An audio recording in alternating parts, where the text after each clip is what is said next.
Yes, Kiswahili TV leo ni tarehe 13 mwezi wa Mei mwaka wa 2025 katika mtandao wetu wa YouTube channel Kiswahili TV masomoni mtandaoni na mwalimu Elijah kutoka mtandao wa YouTube channel na mtandao wetu wa TikTok, Facebook, Twitter na mtandao yote. Ninawashukuru wote ambao wanaweza kutazama na kusikiliza programu zetu na kutazama programu zetu kutoka mtandao wa Kiswahili TV UG na Data TV UG. Ninawashukuru wote, asante sana kwa kazi ambao mnaweza kufanya. Ningependa kukaribisha wote ambao wameingia au wamefanya subscribe siku iliyopita. Ninawatakia siku njema ya leo na kutazama programu yangu masomoni ya leo. Ningependa katika somo la leo ile tujiweze kujifunza siku za wiki katika Kiswahili. Tupo na watu wengi ambao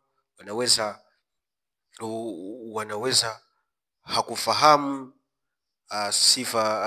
siku za wiki katika Kiswahili, lakini ni muhimu kwa kila mtu kujua leo ni siku gani, kesho ni siku gani, kwa sababu kitu kile kitakusaidia kufanya kitendo ambacho kitafanyika siku iliyopita na kujua utafanya kitendo hichi siku gani, utahudhuria mkutano siku gani, utapanga mpango wote siku gani. So siku za wiki zinatusaidia kujua au kufafanua na kueleza kujua mengi katika lugha ya Kiswahili. Mfano wa kwanza ningependa niwatangulie siku za wiki in English. Monday, Tuesday, Wednesday, Thursday, Friday and Sunday. In Arabic calendar, the first day of the week is Friday according to the Arabic calendar. That's why they call it Ijumaa. Those Muslims, they know better. We have different calendars that we normally follow, but for us here in Arabic style, the first day of the week is Friday and it is called Ijumaa. Here we do not have the chalkboard, but next time we shall be having those because this is online lesson to people who are listening to us, who are subscribing to Kiswahili TV. Remember, we have a lot of programs. Tupo na program mbalimbali katika mtandao wetu na wote wanashukuru kazi ambao tunaweza kufanya. So those days that I've mentioned, the first day of the week, siku ya kwanza katika wiki, siku ya kwanza, ya pili, ya tatu, ya nne. When you go back to the Kiswahili ya kawaida, mtu atasema siku ya kwanza ni Monday, but in reality Monday it's not, as you know. Here the first day of the week we are going to begin Ijumaa, which is Friday, Ijumaa, and then Jumamosi, that is Saturday, then Jumapili, that is Sunday, then Jumatatu, that is Monday, Jumanne, that is Tuesday, then Jumatano, that is Wednesday, and then Alhamis, that is Thursday. They call it Alhamis, that is Thursday. And then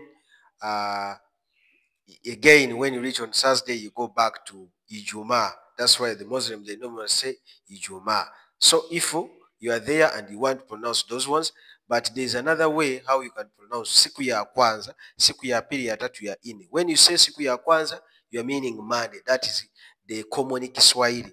But in Arabic calendar, the Arabic calendar and Kiswahili morphology semantics, tunasema kwamba Ijumaa siku kuu katika kalenda ya Waislamu au Arabic calendar. Then Ijumaa, Jumamosi, Jumapili, Jumatatu, Jumanne, that is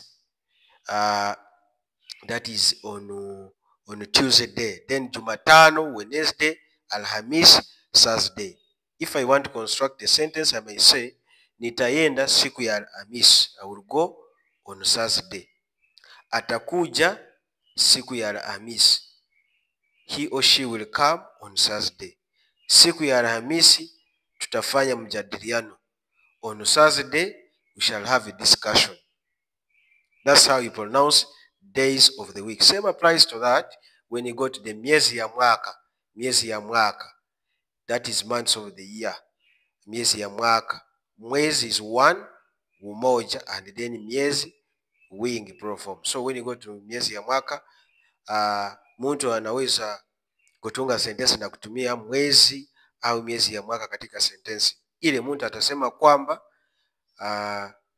mwezi wa kwanza, that is Kiswahili kawaida, mwezi wa kwanza, that is January, then mwezi wa pili February, mwezi wa tatu March, mwezi wa nne like that, mwezi wa tano May, as you proceed up to 12, and they call it mwezi wa 12 as December. That is Swahili kawaida, but in grammatical Kiswahili upatanishi wa kisarufi, mtu anaweza kutunga sentensi na kutumia miezi ya mwaka au siku za wiki. Miezi ya mwaka tutasema kwamba January, February, March, April, but it differs on the handwriting. You write them as the way you write in Ruchiga.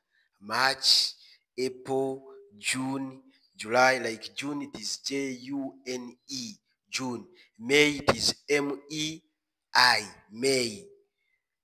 September, where you add there ER at the end, is right in Ruchiga, September, like that. That is miezi ya mwaka. Asante sana kwa kusikiliza kipindi chao. Before you go, uende katika mtandao wetu wa YouTube channel, search the word Kiswahili TV, UG, subscribe, like and follow. Then you can also follow us on TikTok. You can also follow us on Facebook, on Twitter handle, and all social media platforms. Asante, asanteni.